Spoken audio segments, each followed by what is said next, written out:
Patuloy ang pag-aalburuto naman ng Bulkang Mayon sa Albay bagamat bumaba ang naitalang aktibidad po nito sa mga nakalipas na araw. Ayon kay Mariton Bornas, hepe ho ng Volcano Monitoring and Eruption Prediction Division ng Philippine Institute of Volcanology and Seismology of PHIVOLCS, meron po silang naobserbahang seismic energy sa loob po ng bulkan.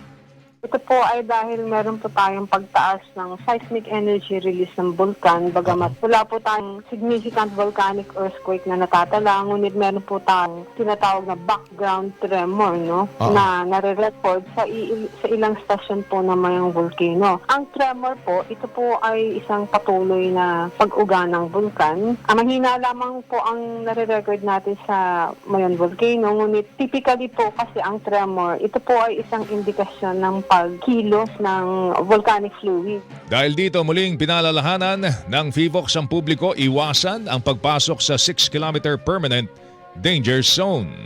Kahit po yung maliliit na bato na nanggaling po sa mga rockfall o kahit po sa mga PVC, kasi pumipisik-pisik po yung mga yan, kapag tayo po ay tinamaan, natalbugan po ng kahit maliit na fragment, pwede po natin po ikamatay na kasi para po itong bala na babagsak sa lupa, no? Mabilis po ang velocity, kahit maliit lang po, ano.